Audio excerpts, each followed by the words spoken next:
Kata Nabi, kalau sholatnya ingin sempurna dimulai dari wudhu. Yang pokok dalam wudhu itu ada 4, sisanya sunnah. Awas kalau yang 4 ini tidak sempurna maka batal wudhunya. 1, faghsilu wujuhakum, basuh wajahnya. Kalau disebutkan wajah dalam bab wudhu, itu tidak ada yang lain kecuali bagian tampak muka. Lihat, kalau yang punya jenggot itu termasuk janggutnya di selai-selai. Sifat wudhu cuma ada 3. 1, pakai keran. 2, pakai gayung. 3, air yang mengalir. Ya, seperti di sungai ada air mengalir itu nggak ada masalah. Tapi kalau menggunakan gayung atau semisalnya, Nabi itu diriwayatkan dalam hadis itu sangat menghemat air. Bahkan pernah beliau kemudian berwudu, kalau kita kemudian hitung itu hanya sejumlah Pak, seaqua gelas Pak, cukup. Atau yang kedua menggunakan keran ya. Kalau sekarang kita ada keran, contoh ini kerannya. Ya. Kerannya agak tinggi sedikit. Dan kita sesuaikan. Ambil airnya. Bisa contoh Ghosala itu bukan ditumpahkan, ambil air, tumpahkan di tempat yang akan dibasuh gini. Yang telunjuk itu kemudian menghapus atau menghilangkan kotoran di sela-sela mata, contoh.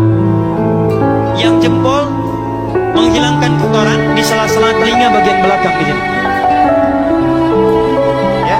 Kalau misalnya saya mulai ambil airnya, kemudian saya tumpahkan di sini. Yang telunjuk membersihkan di jari-jari di sini, di sela-sela mata. Yang jempol kemudian membersihkan di sela-sela di bawah telinga sini. Kemudian di selesai 1. Sebentar ya, ini praktek dulu sebentar. 2, wa aydiyakum ilal marafiq, ini yang sering keliru. Dan tangan sampai siku.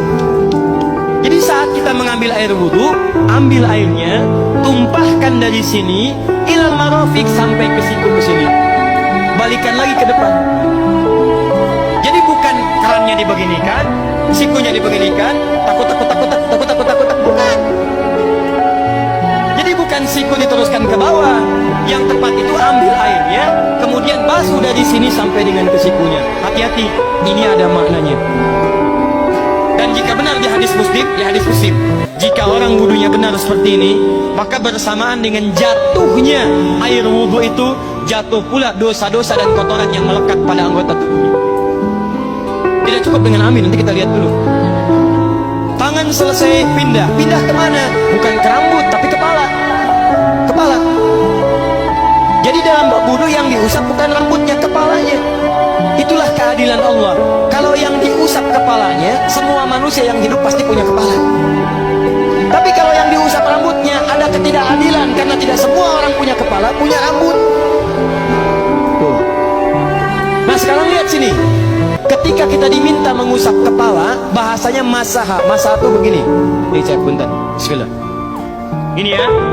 Ambil airnya, tumpahkan, baru kemudian diusapkan ke kepalanya. Paham ya? Kalau yang gua salah, ambil, tumpahkan di tempat yang akan dibasuh. Tapi kalau masaha, hati-hati. Ambil airnya, tumpahkan, baru diusap. Jadi bukan diambil air, tumpahkan di kepala. Yang dibasuh kepalanya bukan rambutnya. Jadi kalau ada laki-laki sudah dandan, sisiran, rapi, tiba-tiba keran dibuka, yang diusap cuma rambutnya, ulak. Itu batal wudunya, tidak sah, harus diulang.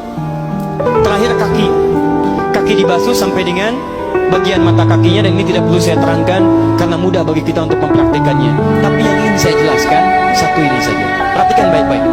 Yang 4 ini wajib wudu. Tambahannya sunnah. Niat dimasukkan dalam wajibnya. Lihat sini, kumur-kumur sunnah, telinga sunnah, istinsyaq sunnah. Yang 4 ini wajib. Tapi terlepas dari wajib dan sunnahnya, perhatikan baik-baik. Kenapa ini disebut dengan wudu? Dan hebatnya Al-Quran mengistilahkannya dengan toharah. Toharah. Apa itu toharah? Apa itu suci? Toharah. Apa itu toharah? Suci. Apa itu suci? Toharah.